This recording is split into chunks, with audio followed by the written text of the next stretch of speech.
Okay, તો જે title છે ધ ગ્રેટ ગેટ્સબી, એમાં આપણને ટાઇટલ જોઈને જ ખ્યાલ આવી જવો જોઈએ કે આમાં ગ્રેટ શબ્દ શું કામ લખેલો હશે.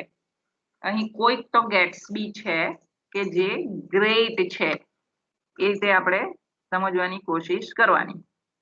એક મિનિટ, હું જરા પહેલા ખોલી દઉં છું ફાઇલ. ગ્રેટ મીન્સ મહાન ઇન ગુજરાતી આપણે જાણીએ છીએ, અને ગેટ્સબી મહાન છે, આ પ્રકારનો ટાઇટલ છે. બરાબર, ગેટ્સબી અહીં એક પ્રોટેગોનિસ્ટ નું નામ છે. પ્રોટેગોનિસ્ટ તો અલગ છે, નિક નામનો માણસ અહીં પ્રોટેગોનિસ્ટ છે, પણ બીજો પણ એક છે વ્યક્તિ કે જે સ્ટાર્ટિંગમાં પ્રોટેગોનિસ્ટ જેવો લાગતો નથી, પણ અંતમાં જાણે કે પ્રોટેગોનિસ્ટ ટાઈપ સાબિત થાય છે, કારણ કે એ થોડું ધ્યાન ખેંચે છે રીડર્સનું. બીજી બાબત એ કે આ જે રાઇટર છે ને, ફિટ્ઝગેરલ્ડ, એ અમેરિકામાં મૂવી બનાવનાર માણસ છે. અમેરિકાના થિયેટર્સ માટે એ મૂવી લખતા હતા, મૂવી ને પ્રોડ્યુસ કરતા હતા, મૂવી માટે સ્ક્રિપ્ટ રાઇટર તરીકે કામ કરતા હતા. તો એમણે આ પ્લે એમના અમેરિકન થિયેટરમાં મૂવી તરીકે આપ્યો હતો. તે છે પ્લે, એટલે બહુ કલરફુલ પ્લે છે. રિયલ સ્ટોરી નથી, બલકે ફેન્ટસી ટાઈપ છે, અને ગમે એવી સ્ટોરી છે. ઓકે, તો ગ્રેટ ગેટ્સબી. હવે આમાં ગેટ્સબી નામનો મેં જેમ કહ્યું તેમ એક હીરો ટાઈપ માણસ છે, અને તે મહાન છે, તેના વિશેની સ્ટોરી છે. પણ સ્ટોરી એકચ્યુઅલી નિક વિશેની છે. આમાં પ્રોટેગોનિસ્ટ કોઈ અલગ વ્યક્તિ છે. તો આપણને એમ થાય કે અગર પ્રોટેગોનિસ્ટ કોઈ અલગ છે તો પછી ગેટ્સબીને શા માટે ગ્રેટ બતાવ્યો છે, એ આપણને એન્ડમાં ખબર પડે છે. ઓકે, આઈ સ્ટાર્ટ. ફિટ્ઝગેરલ્ડ આપણા ડ્રામેટિસ્ટ છે, રાઇટર, એમની નોવેલ છે. એના વિશે થોડુંક પહેલા તો જાણી લઈએ. The great Gatsby, third novel by Francis Scott Fitzgerald, published in 1925 by Charles Scribner's Sons. એટલે કે પબ્લિશ જેમણે કરેલી છે એને બહુ કઈ યાદ રાખવા જેવું નથી. એક પબ્લિશિંગ હાઉસ હોય છે, આપણે જાણીએ છીએ કે પ્રકાશન હાઉસ હોય છે જ્યાં પ્રિન્ટ વગેરે કાઢવામાં આવે છે. એ પબ્લિશિંગ હાઉસ જેમનું હશે તેમનું નામ છે ચાર્લ્સ સ્ક્રિબનર્સ સન્સ. પણ નોવેલ તો ફિટ્ઝગેરલ્ડની જ છે. બરાબર. Set in jazz age, New York. New York અમેરિકામાં આવેલું છે, અને ત્યાં જાઝ એજ તે સમયે, એટલે કે ફિટ્ઝગેરલ્ડના સમયે જે એજ ને જાઝ એજ તરીકે ઓળખાતું હશે, તો તે સમયગાળા દરમિયાન એમ પણ આપણે જોઈ શકીએ છીએ કે 1925 નો પીરિયડ છે, તેને જાઝ એજ તરીકે ત્યાં તે સમયે ઓળખાતું હશે. તો તે સમયે ન્યુયોર્કમાં સેટિંગ બતાવેલું છે.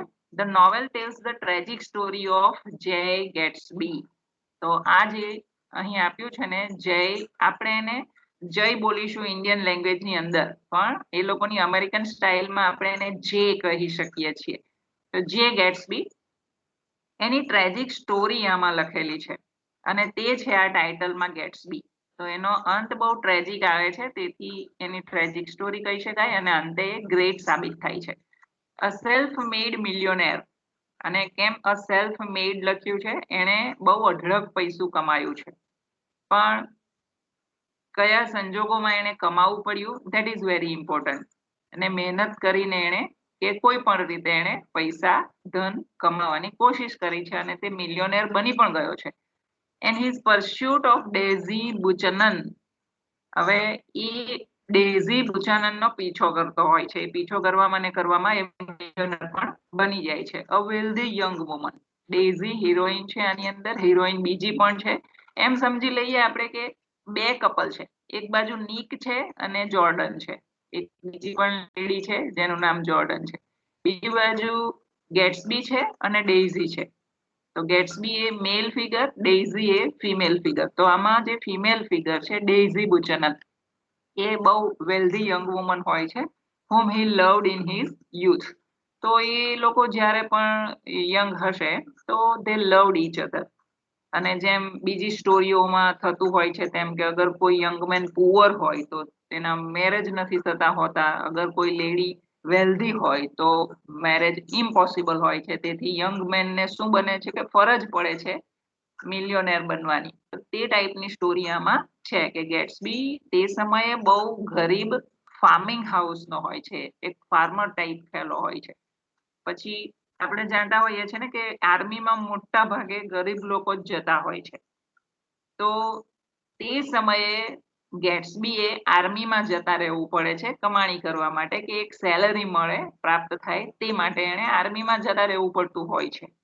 કારણ કે એ જાણે છે કે ડેઝી બહુ પૈસાદાર ઘરની છે, એ એને મળશે નહીં, તો એને છોડીને જતા રહેવું પડે છે આર્મીમાં. અને પછી એ આર્મીમાંથી જ્યારે બહાર નીકળે છે ત્યારે એને મિલિયોનેર બનવાનું પસંદ કર્યું. બહુ પૈસા કમાય છે કારણ કે એના મગજમાં એક વસ્તુ રાચી ગઈ કે પૈસા વિના કશું પ્રાપ્ત થાય તેમ નથી, ડેઝી પણ એને મળી શકે તેમ નથી. તો તેથી એ બહુ પૈસાદાર બનવાની કોશિશમાં ને કોશિશમાં મિલિયોનેર બની જાય છે. પણ એનું અનલક એવું હોય છે, એનું ફેટ એવું હોય છે કે લોકો એના માટે રૂમર્સ ફેલાવે છે કે ખબર જ નથી પડતી કે એ મિલિયોનેર બન્યો કેવી રીતે. કારણ કે બહુ ગરીબ હતો, તેમાંથી અનડાઉટેડલી આવી રૂમર્સ તો ફેલાય જ કે આટલો જલ્દી મિલિયનર કેવી રીતે બની જાય છે. અનસક્સેસફુલ અપોન પબ્લિકેશન, આ બુકના વિશે જો કહીએ તો પબ્લિકેશન વખતે તો બહુ સક્સેસ મળી ન હતી આ નોવેલને. The book is now considered a classic of American fiction. પણ અત્યારે આ બુકની હાલત એવી છે કે અમેરિકન ફિક્શનમાં બહુ ક્લાસિક તરીકે એને ગણવામાં આવી છે. સમય વહી ગયો છે તેથી હવે ક્લાસિક બની ગઈ છે. And has often been called great American novel. અને હવે તો એને ગ્રેટ અમેરિકન નોવેલ પણ કહેવામાં આવે છે. એટલે પબ્લિકેશન વખતે બહુ એટલું બધું એને પરસ્યુટ નહીં મળ્યું હશે, રીડર્સ ઓછા હશે, પણ ત્યાર પછી ફેમસ થઈ ગઈ છે આ નોવેલ. ઓકે, તો આજે આપણે પહેલા તો પ્લોટ સમરી જોઈશું અને પછી આપણે પાછા બીજા લેક્ચરની અંદર એનું એનાલિસિસ કરીશું કે how to analyse these novel by different angles. તે આપણે પછી સમજવાની કોશિશ કરીશું. પહેલા તો જે કોમ્પ્લેક્સ સ્ટોરી હોય તેને જ બરાબર સમજી લેવી સારી. કારણ કે ઘણા વિડીયો આપણે જોઈએ ને તો વિડીયોમાં પણ કશેક કોઈક વ્યક્તિ ફોલ્ટ રાખી જાય છે. મેં પણ આ વિડીયો જોયો છે, તું પણ કદાચ જોયો હશે કે જોશે. એ વિડીયોમાં જ્યાં ફોલ્ટ હોય તે આપણે આ જ્યારે રીડિંગ કરીએ ત્યારે પકડાઈ જતી હોય છે કે ક્યાં કોઈકના વિડીયોમાં ફોલ્ટ રહી ગઈ છે. એટલે રીડિંગ કરવું વધારે જરૂરી છે કારણ કે રીડિંગમાં રાઇટિંગ એ આપણી પાસે પ્રૂફ હોય છે. રાઇટિંગ હંમેશા રાઈટ થતું હોય છે, જ્યારે વિડીયો મેકર્સ કોઈક ને કોઈક ફોલ્ટ કરી જતું હોય છે સ્ટોરીમાં. Okay, so I start. The book is narrated by Nick Carraway. આ નોવેલમાં નિક કારવે નામનો જે હીરો છે, આપણો પ્રોટેગોનિસ્ટ, બરાબર, હીરો, એ નેરેટ કરે છે સ્ટોરી. અ યેલ યુનિવર્સિટી ગ્રેજ્યુએટ. એ યેલ યુનિવર્સિટી બહુ ફેમસ છે. આપણે કશે કોઈક પોએટની પોએમમાં પણ જોઈ ગયેલા હતા. કેમ્બ્રિજ યુનિવર્સિટીનું તે એફિલિએશન ધરાવતી હોય છે. તો એ યુનિવર્સિટી બહુ ફેમસ હોય છે. તેમાંથી ગ્રેજ્યુએટ થઈને બહાર નીકળેલો આ છોકરો છે from the Midwest who moves to New York after World War first. જેવું પ્રથમ યુદ્ધ થયું એણે એ જગ્યા છોડી દીધી અને પછી એ મિડ વેસ્ટમાં માંથી એ છોડી દે છે. Who moves to New York. અને મિડ વેસ્ટમાંથી એ ન્યુયોર્કમાં આવે છે after World War first to pursue a career in bonds. એને કેરિયર બનાવવું હોય છે તેથી. તો આ ગ્રેટ ગેટ્સબી નથી, આ નિક છે, બરાબર. એક યંગ મેન બતાવ્યો છે, પ્રોટેગોનિસ્ટ થી સ્ટોરી સ્ટાર્ટ કરી છે અને તે યાદ કરે છે. He recounts the events of the summer he spent in the East 2 years later. એણે 2 વર્ષ પહેલા જ જે ઈસ્ટ છોડી દીધું તેને હવે યાદ કરી રહ્યો છે અત્યારે હાલની પરિસ્થિતિમાં, કે એક હીરો બતાવ્યો અને 2 વર્ષ પહેલા એણે જે એ ઈસ્ટમાં રહેવા ગયો હતો અને ત્યાં જે ઘટનાઓ ઘટી તે હવે યાદ કરે છે. એ ઈસ્ટમાંથી પાછો રિટર્ન આવ્યો છે અત્યારે પ્રેઝન્ટમાં અને ત્યાં એ યાદ કરી રહ્યો છે. તો સ્ટોરી આ રીતે શરૂઆત કરે છે. એટલે ફ્લેશબેક સિચ્યુએશનમાં જ્યારે કોઈ મૂવી બને ને તે પ્રકારની સ્ટાઇલ અહીં અપનાવેલી છે. reconstructing his story through a series of flashbacks છે છે ને.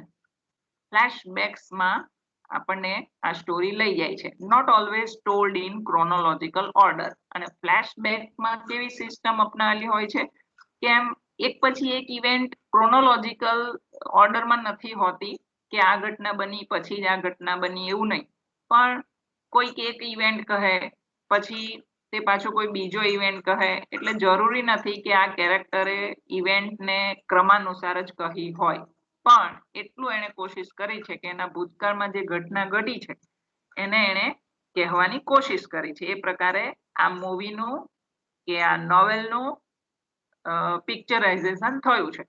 અને મૂવી અને નોવેલની વચ્ચે ખાસ એટલો ડિફરન્સ કહી દઉં કે મોટા ભાગે એવું થયું છે કે નોવેલ્સ પહેલા લખાયેલી હોય છે અને ત્યાર પછી એનું રીડિંગ કરીને કોઈ ડ્રામેટિસ્ટ કે પ્રોડ્યુસર મૂવી બનાવતા હોય છે. તો આ નોવેલ પહેલા લખાઈ છે.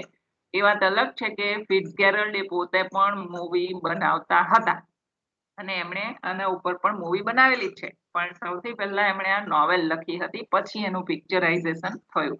તો આપણે પિક્ચરાઇઝેશન સાથે તો કોઈ લેવા દેવા નથી, પણ it is just for your kind information only. Okay, go ahead. In the spring of 1922, Nick takes a house. હવે ફ્લેશબેકમાં જો જઈએ તો આપણને ખબર પડે છે કે 1922માં સ્પ્રિંગ સિઝનની અંદર Nick takes a house in the fictional village of West Egg on Long Island. નિકે એક ઘર ખરીદ્યું હતું અને તે પણ ફિક્શનલ વિલેજ કહેવાનો મતલબ શું કે જેમ ફિક્શનમાં વિલેજનું ડિસ્ક્રિપ્શન આપેલું હોય છે કે બહુ જ સુંદર હોય છે ગામડાઓ વગેરે વગેરે, ત્યાં વેલીઝ હોય, જંગલ્સ હોય, ફ્લાવર્સ હોય, પ્રકૃતિ હોય, બધું જ. તો તેવા પ્રકારનું વિલેજમાં કશેક એ ઘર લે છે અને એનું એડ્રેસ શું આપ્યું છે? West Egg on Long Island. એક ટાપુ પર જઈને એને વેસ્ટ એગમાં આ એક સ્થળનું નામ છે, આ સેટિંગ છે આપણી સ્ટોરીનું. તો ત્યાં એને ઘર ખરીદ્યું હોય છે. where he finds himself living among the colossal mansions of the newly rich. ત્યાં જઈને એ જુએ છે કે બહુ જ પ્રચંડ બાંધકામો લોકોએ કરેલા છે અને લોકો કેવા પ્રકારના છે કે ન્યુલી રીચ, હાલમાં જ બહુ પૈસાદાર થઈ ગયા હોય તો ધડાધડ બહુ મહાન મોટા મોટા ઘરો, પ્રચંડ ઘરો બાંધી બેસતા હોય છે ખુશમાં. તો તેવા પ્રકારની એજના લોકો એ જગ્યાએ રહે છે કે હાલમાં જ એમણે બહુ પ્રચંડ ઘર બનાવી રાખેલા છે અને તેવી જ જગ્યાએ એણે પણ ઘર લઈ લીધું છે. એટલે એની આસપાસ પણ એવા જ માણસો રહે છે કે જેને પૈસામાં બહુ આસ્થા છે અને પ્રગતિ કરવામાં બહુ માને છે લોકો, અને એ પ્રગતિ કરવા માટે એ લોકો કોઈ પણ પ્રકારનો રસ્તો અપનાવી શકે છે તેવા લોકો. Across the water in the more refined village of East Egg live his cousin Daisy. હવે ત્યાં આગળ જ વોટર એટલે કે આસપાસ પાણીનો કિનારો પણ છે. In the more refined village, village બહુ રિફાઇન્ડ છે, આગળ પડતું છે, એટલે જંગલ વિસ્તાર છે તેથી વિલેજ કહ્યો છે, એટલે કે નેચરલ સરાઉન્ડિંગ્સ છે એ લોકોના એરિયાને. બાકી લોકો ત્યાં બહુ પૈસાદાર રહે છે. તો East Egg live his cousin Daisy, એની એક ભત્રીજી પણ રહે છે, તેનું નામ છે ડેઝી, એની સિસ્ટર છે. And her brutish absurdly wealthy husband Tom Buchanan. બરાબર, અને બુચાનન પ્રોનન્સિએશન મારો પોતાનો છે, હું એટલા માટે એ રીતે બોલું છું કે આપણને એની સ્પેલિંગ એ રીતે યાદ રહી જાય, ગુજરાતી ટાઈપ ઓફ પ્રોનન્સિએશન. બાકી બચનન એમ આપણે કહી શકીએ છીએ અમેરિકન સ્ટાઇલની અંદર, પણ અહીં આપણે બુચાનન કહીશું. ઇટ્સ આપણી વિશ હોય કે આપણે કઈ રીતે એને પ્રોનાઉન્સ કરવું છે. તો એબ્સર્ડલી વેલ્ધી હસબન્ડ ટોમ બુચાનન, એટલે હવે કપલ બતાવે છે.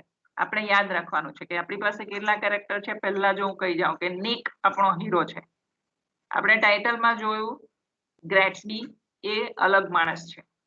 હવે આપણને એક કપલ બતાવ્યું છે ડેઝી કે જે નિકની સિસ્ટર થાય છે, પણ કઝિન છે, કાકાની છોકરી છે, પણ એને સિસ્ટર જ માને છે. અને એના હસબન્ડ છે ટોમ બુચાનન, અને તે બ્રુટિશ છે થોડો, એમ કહીએ કે થોડો વિલન ટાઈપ ઓફ મેન છે, એટલે બ્રુટિશ લખ્યું છે. અને એબ્સર્ડલી વેલ્ધી, એ વેલ્થ બતાવે છે ખાલી, બાકી સંદિગ્ધ છે કે માણસ વેલ્ધી છે પણ કે નથી, એટલે થોડો દંભી કક્ષાનો માણસ છે. તો ડેઝી ના હસબન્ડ નું નામ છે ટોમ. આપણે સરનેમ ના યાદ રાખીએ તો પણ ચાલે. Daisy and Tom, you will have to remember this type of names. Early in the summer Nick goes over to their house for dinner. Summer season આવે છે તો એક દિવસ સમરની શરૂઆતમાં જ એ એની સિસ્ટરના ઘરે જમવા માટે જાય છે. Where he also meets Jordan Baker, અને ત્યાં એને મળે છે જોર્ડન નામની એક છોકરી કે જે એની સિસ્ટરની બેનપણી છે, એમ આપણે સમજી લઈએ. A friend of Daisy's and a well-known golf champion. A Jordan જે છે, નામ જોર્ડન છે, હું જરાક એને ગ્રીન કલર કરી રાખું છું, નહીં તો આપણને યાદ રાખતા નહીં ફાવશે કે આ જોર્ડન નામ લેડીનું ફિમેલનું છે કે પછી મેલનું છે, એટલે હું એને ગ્રીન કલર કરી રાખું છું. બરાબર. જોર્ડન જે છે તે લેડી છે, અને આપણે અહીં એને હિરોઈન તરીકે તો ના કહી શકીએ, પણ પાછળથી એ નિકની ગર્લફ્રેન્ડ બને છે. તો એ ફ્રેન્ડ છે કોની? ડેઝીની ફ્રેન્ડ છે. નિકની જે સિસ્ટર છે ડેઝી, એની ફ્રેન્ડ છે. અને પાછી એ ગોલ્ફ ચેમ્પિયન પણ છે, અને બહુ સરસ રીતે ગોલ્ફ રમતા આવડે છે, અને તે તેનો ધંધો છે, તે તેનું કામ છે. જેમ ટેનિસ પ્લેયર હોય તેમ ગોલ્ફ પ્લેયર છે. who tells him that Tom has a mistress in New York City. હવે જ્યારે નિક સિસ્ટરના ઘરે જમવા જાય છે તો ત્યાં જોર્ડન પણ હોય છે. જમી લીધા બાદ જોર્ડન નિકને જણાવે છે કે આજે તારી સિસ્ટર છે ને એનો જે હસબન્ડ છે Tom has a mistress in New York City. થોડી એ રહસ્યમય બાબત એને કહે છે, જે એને નહીં કહેવું જોઈતું હતું પણ એ કહી દે છે કે એનું તો કશેક કોઈક મિસ્ટ્રેસ છે.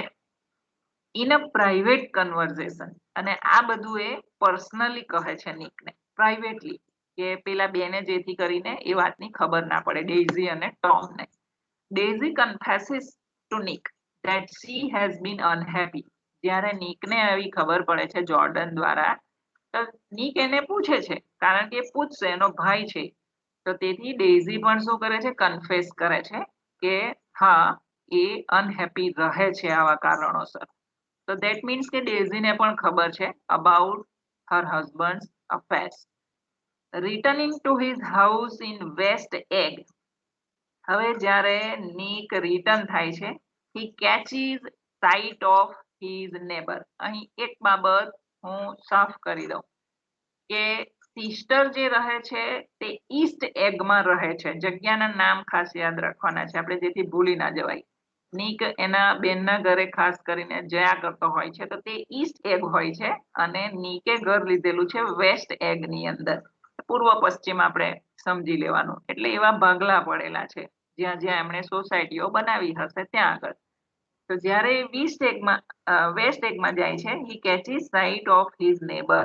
એટલે કે કહેવાનો મતલબ કે જ્યારે રિટર્ન થાય છે એની સિસ્ટરના ઘરેથી જમીને, આ બધી વાત જાણીને, ને ત્યાર પછી તો ઘરે જઈને જુએ છે કે એનો એક પાડોશી છે જેનું નામ છે જે ગેટ્સબી. હવે એ પાડોશી બીજો કોઈ નથી પણ આપણા ટાઇટલમાં જે ગેટ્સબી છે તે છે, અને તેનું નામ છે જે ગેટ્સબી.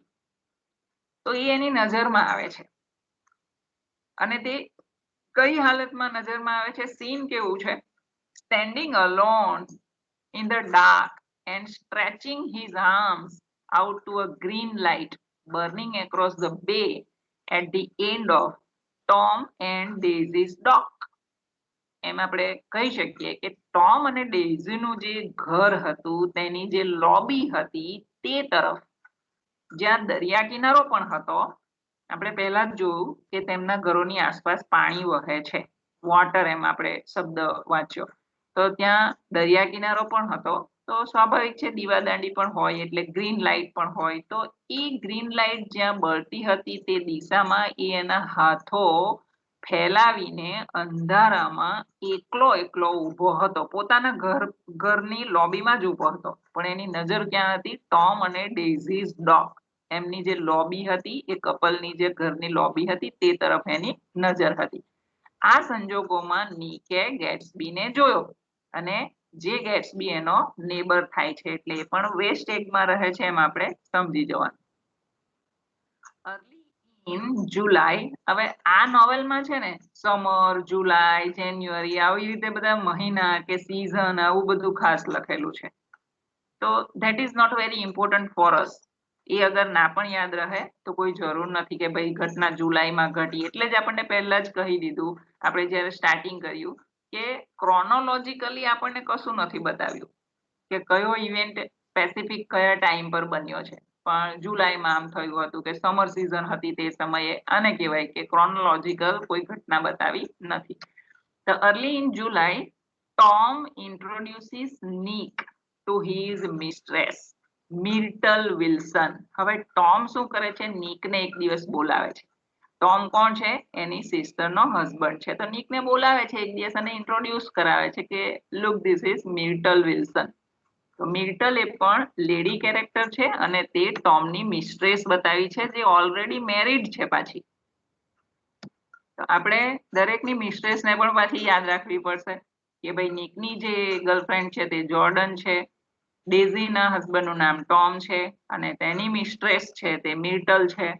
તો એની સાથે ઇન્ટ્રોડ્યુસ કરાવે છે નીક, who lives with her spiritless husband. હવે આ મિર્ટલ જે છે તે તેના એવા હસબન્ડ સાથે રહે છે કે જે સ્પિરિટલેસ છે, એટલે કે સોલલેસ, થોડો ક્રુઅલ, એટલે આપણે કહી શકીએ સ્પિરિટલેસ હસબન્ડ. જોર્જ વિલ્સન, અને તેનું નામ છે George Wilson. In what Nick calls a valley of ashes. તો આવું ઇન્ટ્રોડક્શન કરાવતા કરાવતા જ વચ્ચે નીક કંઈક બીજી જ વાતોમાં સરી પડે છે અને એ એવું બોલી પડે છે કે વેલી ઓફ એશિશ, એટલે કે ત્યાં ગયેલો જ હોય છે. તો જ્યારે ટોમ ઇન્ટ્રોડ્યુસ કરાવતો હોય છે મિર્ટલની, તે સમયે કદાચ એની નજર એના ઘરેથી દેખાતા કોઈ એક નજારા પર પડી અને એ એમ બોલી ઉઠે છે અ વેલી ઓફ એશિશ. ત્યાં ખીણ જેવું કશુંક આવેલું હશે, તેનું નામ છે અ valley of એશિશ. N industrial Westland, ઔદ્યોગિક ધોરણો જે ત્યાં હશે તે લોકોએ કચરો છોડવા માટે કે એવી રીતે છોડી મૂકેલી જગ્યા. આપણે જેમ ટ્રેનમાં જતા હોય છે ને કેટલાક ઇન્ડસ્ટ્રીયલ એરિયા હોય છે, તો કેટલાક એવા એરિયા હોય છે કે જેને કોટ બાંધી રાખેલા હોય છે ઇન્ડસ્ટ્રી વાળા લોકોએ, પણ ત્યાં કરતા કશું કંઈ હોતા નથી. તો તેવા પ્રકારની જે જમીન હોય તેને વેસ્ટલેન્ડ કહેવાય. તો ઇન્ડસ્ટ્રીયલ વેસ્ટલેન્ડ વિશે એણે બોલી મૂક્યું. Presided over by the bespectacled eyes of Doctor T J. Eckleburg. હવે આ એક કેરેક્ટર છે જેનો બીજો કશે કોઈ રેફરન્સ નથી, પણ ચશ્મા પહેરેલા માણસ છે ડોક્ટર ટી.જે. એકલબર્ગ, કે જે એ વેસ્ટલેન્ડ તરફ નજર રાખીને બેઠા હોય છે કે આ જમીનનું હું કંઈ પણ કરીશ. એક ઉદ્યોગપતિ ટાઈપ ઓફ માણસ છે તે. તો તેની વાત એ નીક વચ્ચે કરી મૂકે છે. ત્યારે જ્યારે ટોમ મિર્ટલનું ઇન્ટ્રોડક્શન કરાવતો હોય છે ત્યારે. which stare down from an advertising billboard. તો હવે આ જે શબ્દો લખ્યા છે કે which stare down from an advertising billboard, તો એને કશેક આવું એડવર્ટાઇઝમેન્ટ વાંચ્યું હશે અને એને યાદ આવી ગયું કે અરે આ તે જગ્યા છે. તો એ રીતે એને વાત કરી મૂકી ફક્ત. meeting her at a garage where George works as a repairman. હવે આવું વચ્ચે બોલી દીધા પછી શું કરે છે કે ટોમ અગર એને લઈ જાય છે તો એ જાય છે નીક અને ત્યાં મળે છે. કોને મળે છે અને ક્યાં મળે છે? તો નીક ટોમના કહેવાથી ગેરેજમાં જાય છે, એટલે કે એક ગેરેજ આવ્યું હશે મિર્ટલના ઘરે, તો ત્યાં ગેરેજમાં એ પહોંચી જાય છે અને ત્યાં એ જોર્જને મળે છે. અને જોર્જ કેવું કામ કરતો હોય છે, જાણે કે ત્યાં એ કંઈક સુધાર્યા કરતો હોય છે. ગેરેજમાં ઓફકોર્સ ગાડીઓ હોય અને ગાડીઓ કોઈ સુધારતો હોય તેવો રિપેરમેન જેવો થઈને બેસેલો છે પેલો જોર્જ, જે સ્પિરિટલેસ હસબન્ડ છે મિર્ટલનો, અને મિર્ટલ ટોમની મિસ્ટ્રેસ છે. The three of them go to Tom and Myrtle's apartment. તો આ ભેગા થાય છે. એક તો જોર્જ, ટોમ અને નીક, આ ત્રણ જણા, એન્ડ મિર્ટલ્સ અપાર્ટમેન્ટ ઇન મનહાટન. તો એ ત્રણે ત્રણ પછી ભેગા થાય છે, તેથી મિર્ટલ જ્યાં રહેતી હોય છે તેના એપાર્ટમેન્ટમાં જાય છે અને એ એપાર્ટમેન્ટનું નામ આપ્યું છે મનહટન. તો ત્યાં 3 જણા 3 જેન્ટ્સ ભેગા થઈને જાય છે. They are joined by Myrtle's sister and some other friends. અને ત્યાં બધા ભેગા થાય છે જ્યાં મિર્ટલની સિસ્ટર પણ હોય છે અને બીજા પણ કેટલાક ફ્રેન્ડ્સ હોય છે who live nearby, કે જે આસપાસ રહેતા હોય છે. And the evening ends in heavy drunkenness. હવે બધા આટલા બધા મિત્રો ભેગા થયા, મિત્રો બન્યા પણ નવા અને ભેગા થયા. સ્વાભાવિક છે કે ટોમ તો નિકની સિસ્ટરનો હસબન્ડ છે, તેથી એના શાળાને લઈ જાય. તો એ બધા ઓળખીતા જ હતા અને જાણી જોઈને મિલ્ટલના અપાર્ટમેન્ટમાં લઈ જાય છે, કારણ કે મિલ્ટલ પાછી એની મિસ્ટ્રેસ છે. તેથી આવી રીતે ગમે તેમ એ લોકો ભેગા થાય છે અને પછી વાઇન વગેરે પીવે છે. After all they were Americans.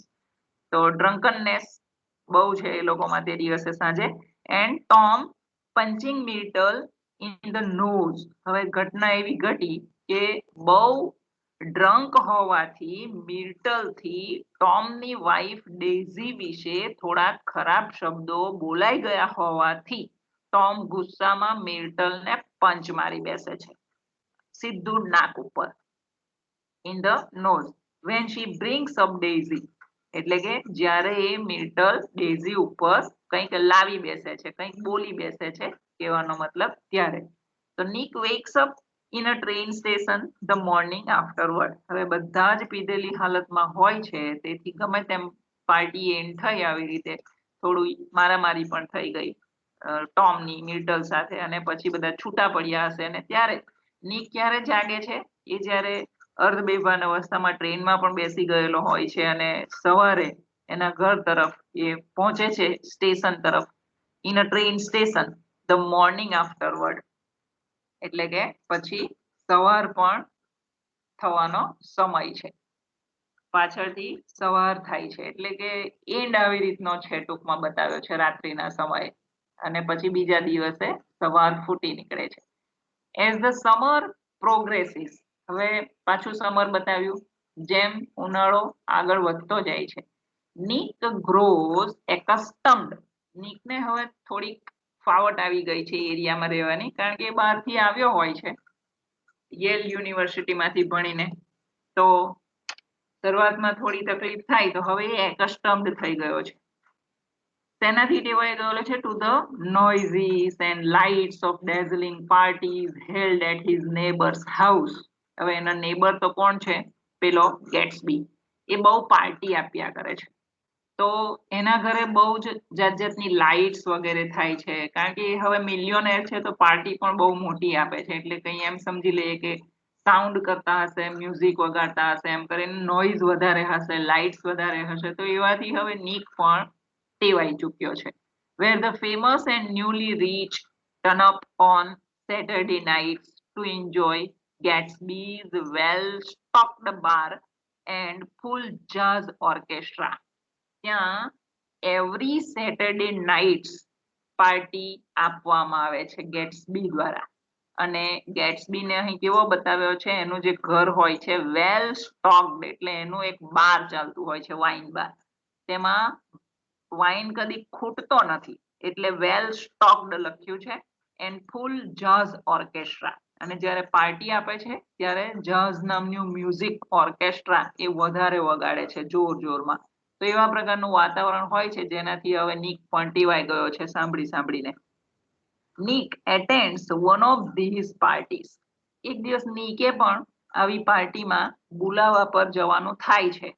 Van personally invited by Gatsby. ગેટ્સબીએ જાણી જોઈને તેને પર્સનલી ઇન્વિટેશન આપ્યું હોય છે કે તું પણ આવજે પાર્ટીમાં. And runs into Jordan. તો ઇન્વિટેશન મળવાથી નિક જોર્ડન સાથે ત્યાં પહોંચી જાય છે. આપણે જાણી ગયા છીએ હવે જોર્ડન એની ગર્લફ્રેન્ડ છે, with whom he spends most of the evening. Jordan સાથે એ મોટાભાગની સાંજો વિતાવે છે, પાર્ટીમાં જઈને એ પણ ફરે છે Nick. He is struck by the apparent absence of the host. તો નિક શું ફીલ કરે છે? થોડો આશ્ચર્યચકિત થયેલો હોય છે કે પાર્ટી જેણે આપેલી હોય છે, ધ હોસ્ટ, એ ગેટ્સબી હોય છે, પણ એ દેખીતી રીતે એબ્સન્સ હોય છે, પાર્ટીમાં એ દેખાતો નથી પડતો.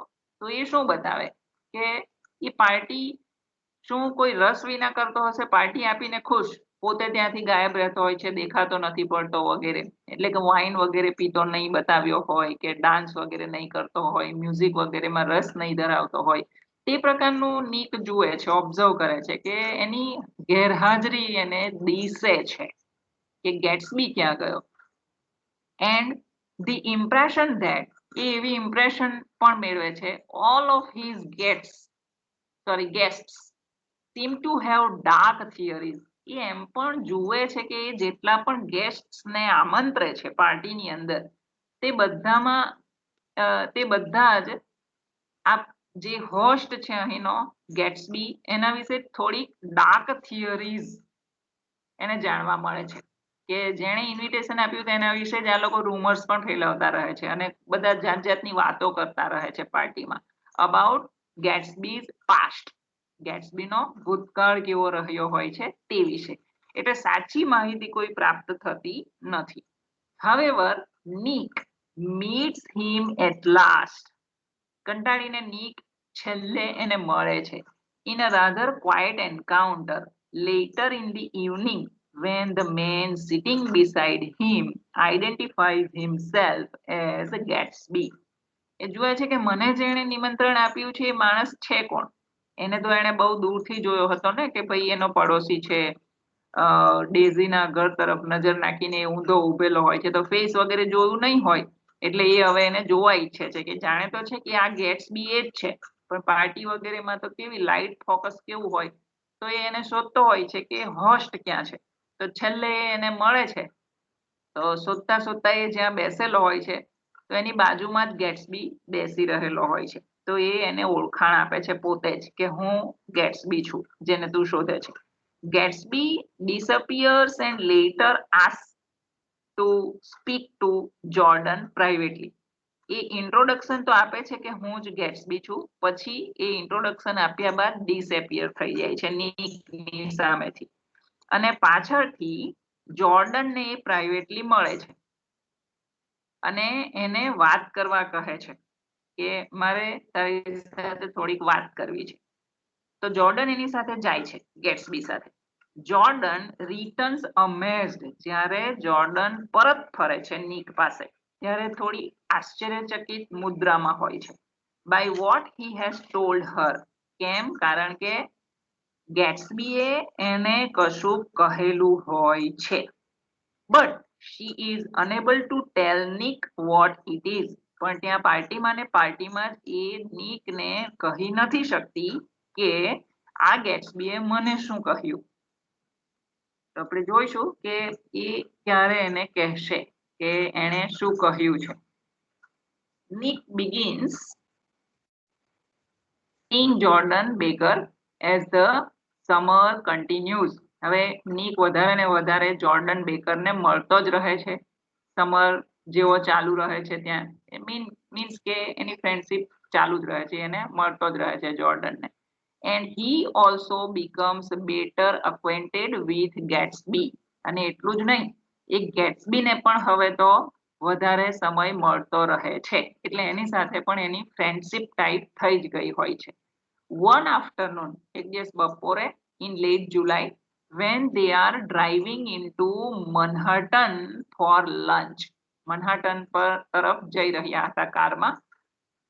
આપણે જોઈ ગયા છીએ કે મનહાટન એક એપાર્ટમેન્ટનું નામ છે જ્યાં મિર્ટલ રહેતી હતી. એ એપાર્ટમેન્ટની અંદર તે તરફ ડ્રાઇવિંગ હંકારીએ જઈ રહ્યા છે.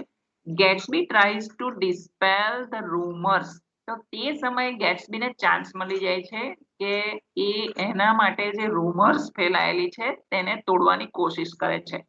સર્ક્યુલેટિંગ અરાઉન્ડ હિમસેલ્ફ, જે રૂમર્સ એના આસપાસ હોય છે તે તોડવાની કોશિશ કરે છે, એટલે કે નીકને સાચી વાતો કરવાની કોશિશ કરે છે.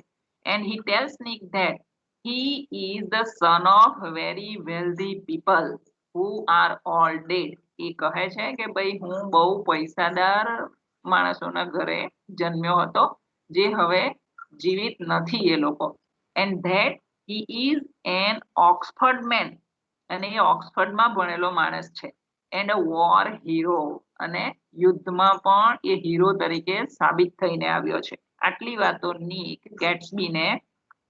ગેટ્સબી નીકને કરે છે. નીક ઇઝ સ્કેપ્ટિકલ અબાઉટ ધીસ.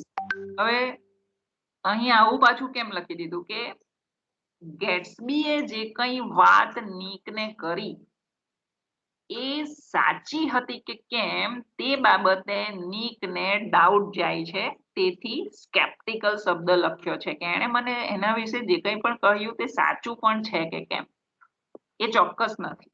એટલે નીક થોડો ડાઉટ જ કરે છે કે ખરેખર પૈસાદાર ઘરનો છે કે કેમ, એ ખરેખર ઓક્સફર્ડ મેન છે કે કેમ, એ ખરેખર વોર હીરો છે કે કેમ, નીકને માન્યમાં નથી આવતું, તેથી એ થોડો સ્કેપ્ટિકલ થયેલો છે એના વિશે.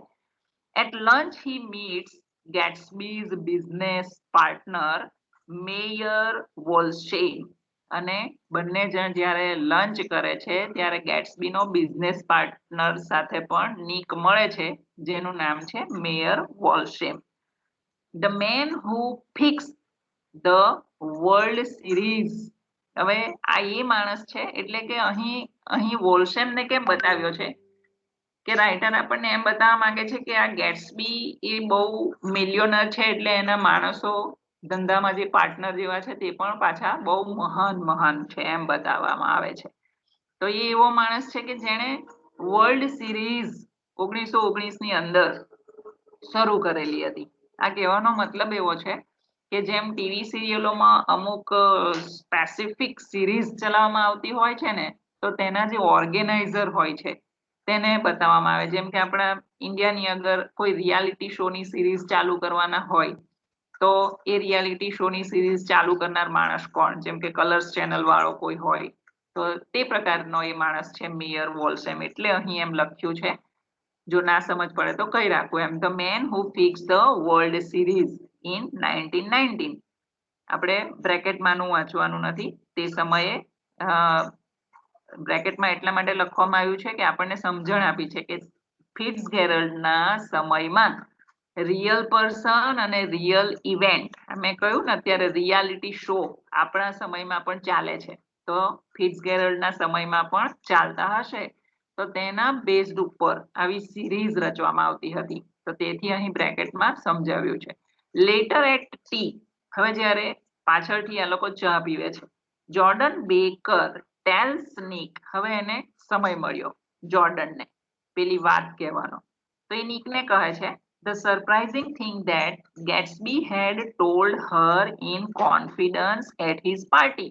કે તે દિવસે જ્યારે એ લોકો પાર્ટીમાં ગયેલા હતા અને ગેટ્સબી એને બોલાવીને લઈ ગયો હતો કંઈક વાત કરવા માટે, તો ત્યારે એણે શું કહ્યું હતું?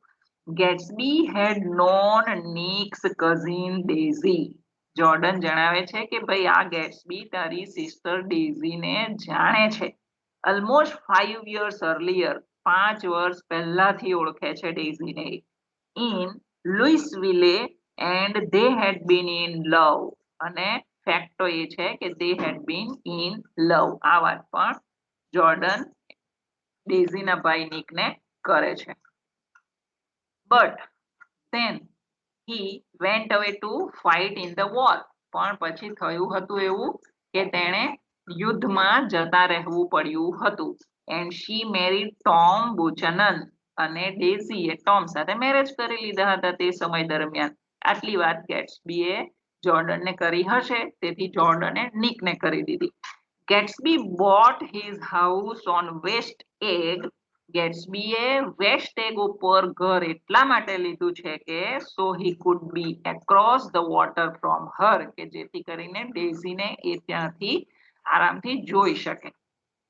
તો આટલી વાત જોર્ડને ઇન્ફોર્મેશન તરીકે નીકને આપી. At Gatsby's request. હવે ગેટ્સબી જ્યારે રિક્વેસ્ટ કરે છે, Nick agrees to invite Daisy. નીકને ગેટ્સબી રિક્વેસ્ટ કરે છે કે તું તારી બેનને એક દિવસ અહીં લઈ આવ.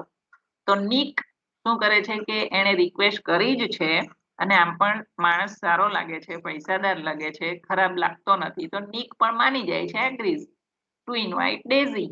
એ એની સિસ્ટર ડેઝીને કહે છે અને આમંત્રણ આપે છે to his house where Gatsby can meet her. તો તો નિક પોતાના ઘરે ડેઝીને બોલાવે છે કે જ્યાં ગેટ્સબી આવીને તેને મળી શકે. ડેઝી નિકના ઘરે આવી હોય છે જમવા માટે. A few days later, થોડા દિવસ પછી, he has them both over for tea. એણે એમ પણ પછી પ્રયોજન કર્યું કે બંનેને વારે વારે મીટિંગ કરાવવાની કોશિશ કરી છે નિકે અને ચા વગેરે પીવડાવે છે. And Daisy is astonished to see Gatsby after nearly 5 years. જ્યારે પહેલી વખત મળ્યા ત્યારે ડેઝી આશ્ચર્યચકિત થઈ ગઈ છે કારણ કે 5 વર્ષ વીતી ગયા છે અને ત્યાર પછી એ ફરીથી ગેટ્સબીને પોતાના ભાઈના ઘરે જુએ છે.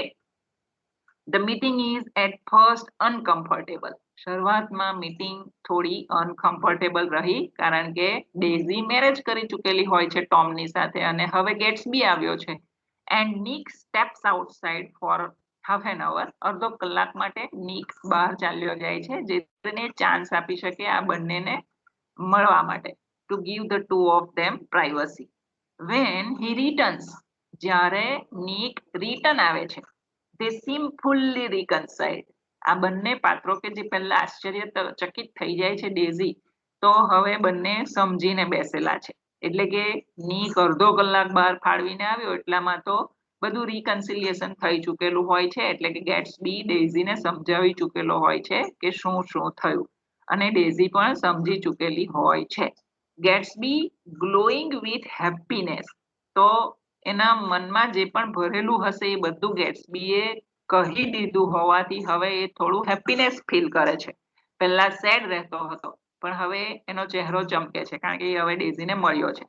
અને ડેઝીની અવસ્થા કેવી છે? Daisy in tears. ડેઝી ગેટ્સબીની વાતો જાણીને થોડી એની આંખોમાં આંસુ ભરેલા છે કે હું શું સમજતી હતી અને શું નીકળ્યું. તો આવું સિચ્યુએશનમાં નિક આ બંનેને નિહાળે છે. Afterward, they go next door to Gatsby's enormous house. ત્યાર પછી આ બંને લોકો ગેટ્સબીના બહુ મોટા ઘરમાં જાય છે. And Gatsby shows off its impressive rooms to Daisy. અને ગેટ્સબી એ બધા રૂમ્સ એણે જે બનાવ્યા હોય છે તે ઇન્ટ્રોડ્યુસ કરાવે છે ડેઝીને, પોતાનું ઘર બતાવે છે.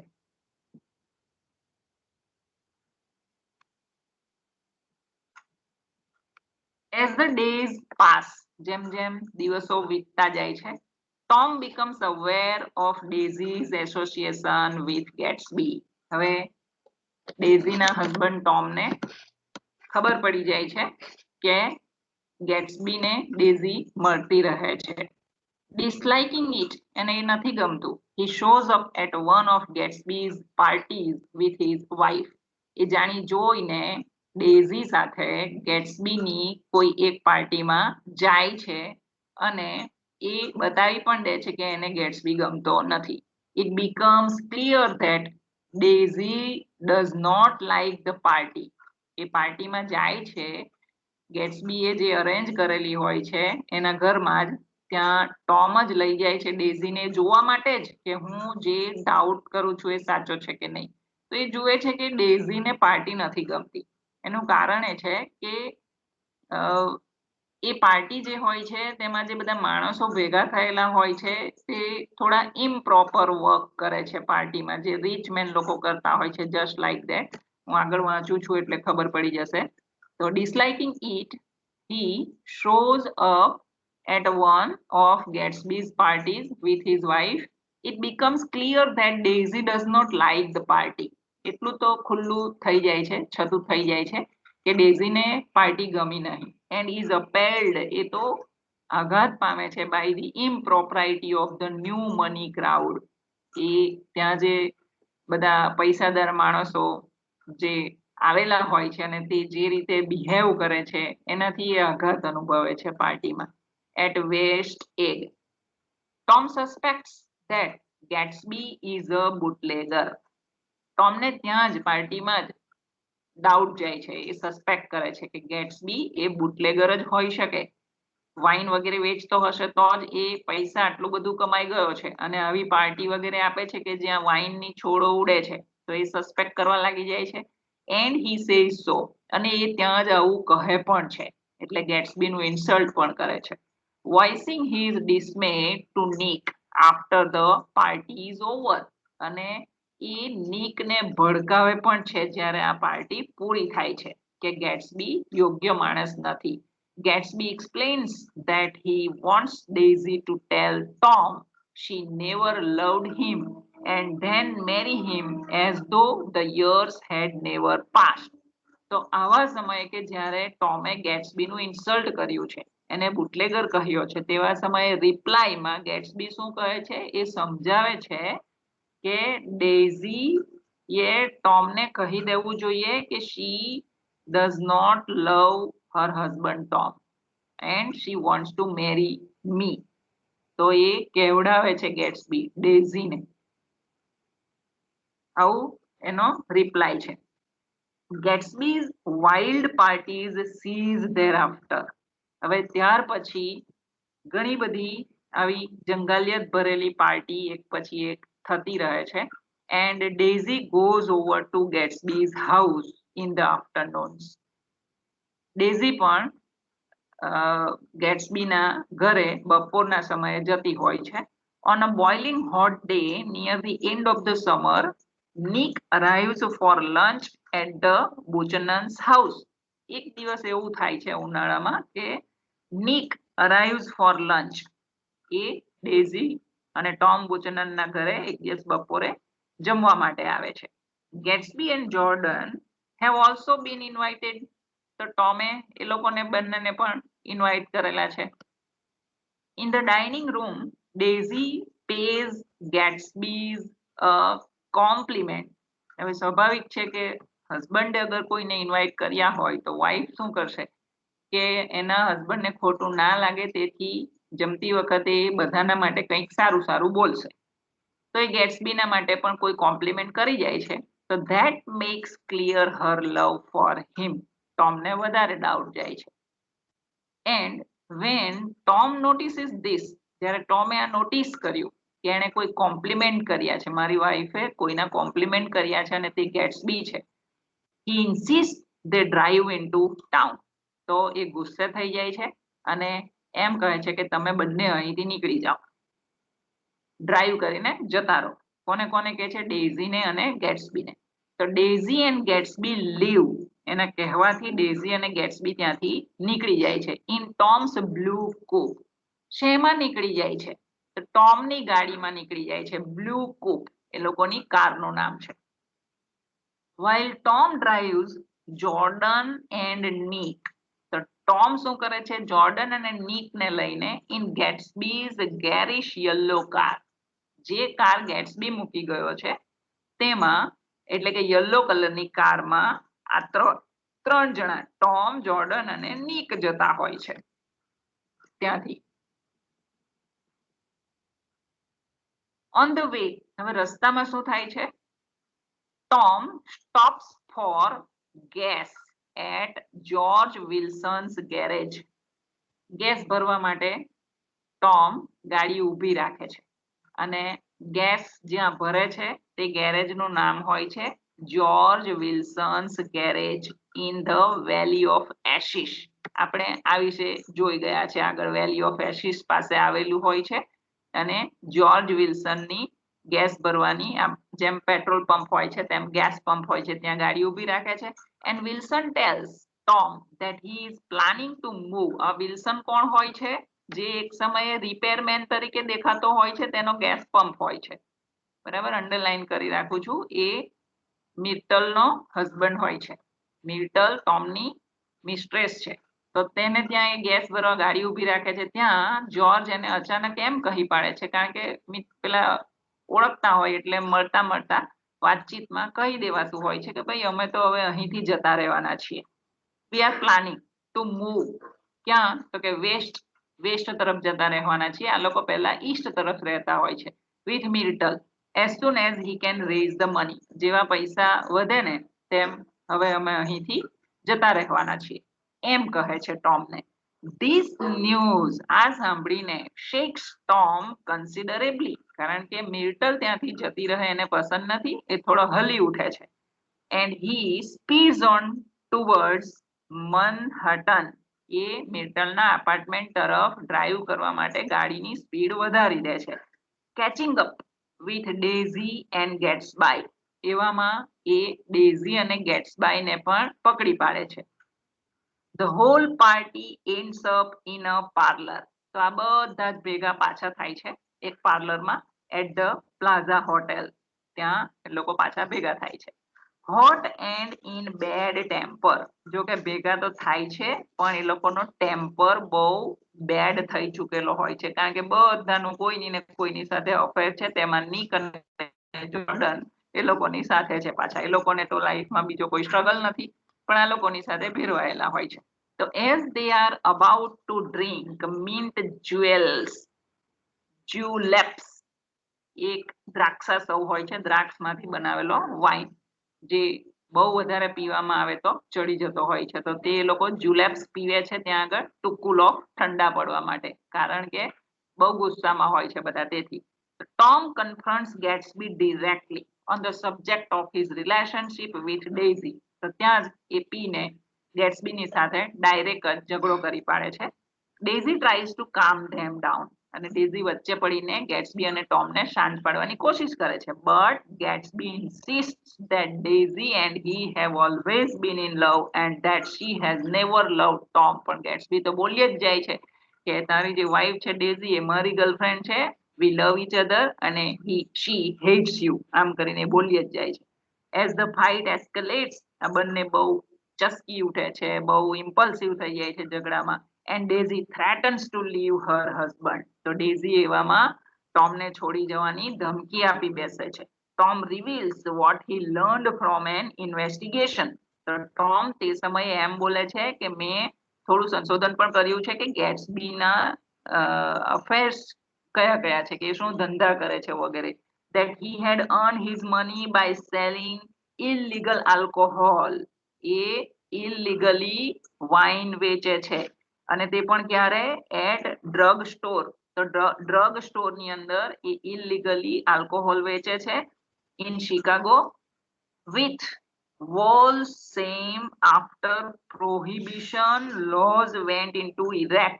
તે સમયે જ્યારે વાઇન ઉપર બેન મૂકવામાં આવેલો હશે તેવા સમયે એણે બ્લેકમાં વાઇન વધારે પૈસામાં વેચીને એ પૈસા કમાયો છે. આવું સંશોધન એણે કર્યું, તે એણે બોલી દીધું. તો સ્વાભાવિક છે કે એણે વાઇન વેચીને પૈસું કમાયું છે એમ કરીને એ ડેઝીને ના ગમે, તે સ્વાભાવિક છે. તો ગેટ્સબી ટ્રાઈઝ ટુ ડિનાય ઇટ. ગેટ્સબી કોશિશ તો કરે છે એ ના પાડવાની કે ના મેં એવું નથી કર્યું, but daisy has lost her resolve. પણ ડેઝી હવે થોડી ગુસ્સે થઈ જાય છે, એ સેન્સ ભૂલી જાય છે કે મારે કરવું શું, કે અગર આણે જો વાઇન વેચીને પૈસા કમાયા હોય તો એ સારો લવર નથી, અને હસબન્ડ પણ આવો છે, તો એ થોડું સેન્સ ગુમાવી બેસે છે. લેડી છે એટલે સમજી શકાય. And his cause seems hopeless, કારણ કે એણે જે કારણ બતાવ્યું ગેટ્સબીએ તે થોડું હોપલેસ નજર આવે છે. એને એમ જ લાગે છે કે આ જે ટોમ કહે છે તે કદાચ સાચું છે. As they leave the plaza, આમ કરીને આ બધા છેલ્લે પ્લાઝા છોડે છે કે જ્યાં આ લોકોએ આવું બધું પીને ધતિંગ કર્યું. Nick realizes that it is his 30th birthday. અને નિક ને તો બિચારાને કશી કઈ, એ તો ફક્ત જોયા કરે છે. એને યાદ આવે છે કે મારી તો આ બર્થડે હતી, 30મી બર્થડે હતી, એ 30નો તે દિવસે થાય છે. તો Gatsby and Daisy leave together in Gatsby's car. હવે આ બંને પાછા કાર બદલે છે. ગેટ્સબીની જે કાર હતી તેમાં જ ગેટ્સબી અને ડેઝી જાય છે. With daisy driving. હવે થાય છે એવું કે ડ્રાઇવિંગ તે સમયે ડેઝી કરે છે. On the road they hit and kill Myrtle. રસ્તામાં એક્સિડન્ટ થઈ જાય છે ડેઝીથી. સી ડેઝીએ કદાચ એમ વિચાર્યું કે ગેટ્સબીએ જુલેપ પીધેલો હોય છે તેથી એ ડ્રાઇવિંગ બરાબર નહીં કરી શકશે, તેથી ડ્રાઈવ હું કરીશ. તો એણે ડ્રાઈવ કરવામાં ને કરવામાં રસ્તામાં મિર્ટલનું એક્સિડન્ટ કરી નાખ્યું અને મિર્ટલ ત્યાં મરી ગઈ છે.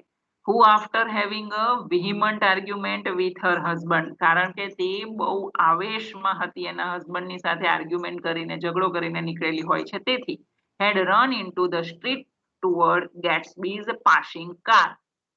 એ આવી રીતે સ્ટ્રીટમાં નીકળી પડેલી હોય છે. હેડ રન, એક મિનિટ હા, હું કદાચ કોઈક ભૂલ કરી ગઈ છું, સોરી. મિર્ટલની વાત છે.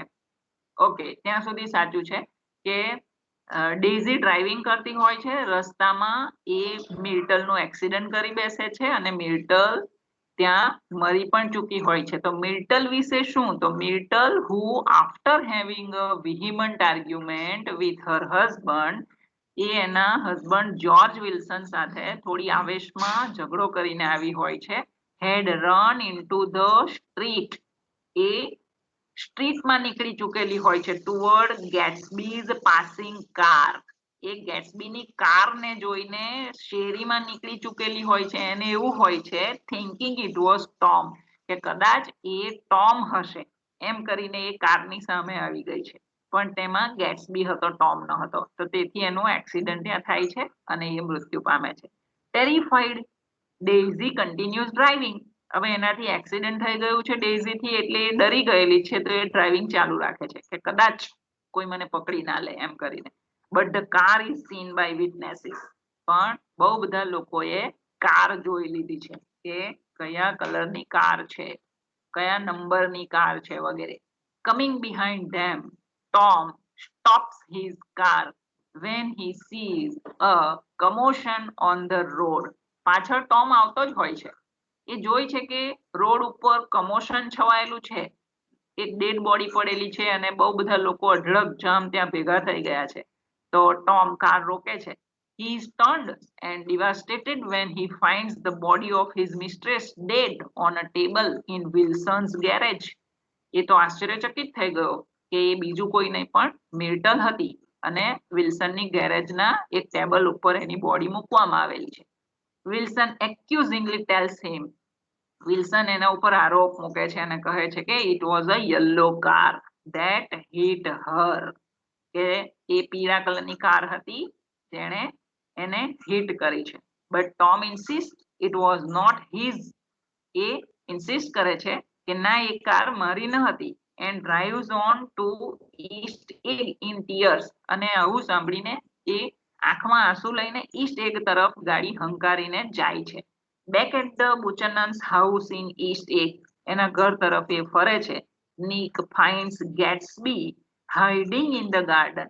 તો નિક જ્યારે રસ્તામાં જતો હોય છે, જુએ છે કે ગેટ્સબી પોતાને ગાર્ડનમાં સંતાડી રહ્યો છે, એ સંતાઈ રહ્યો છે.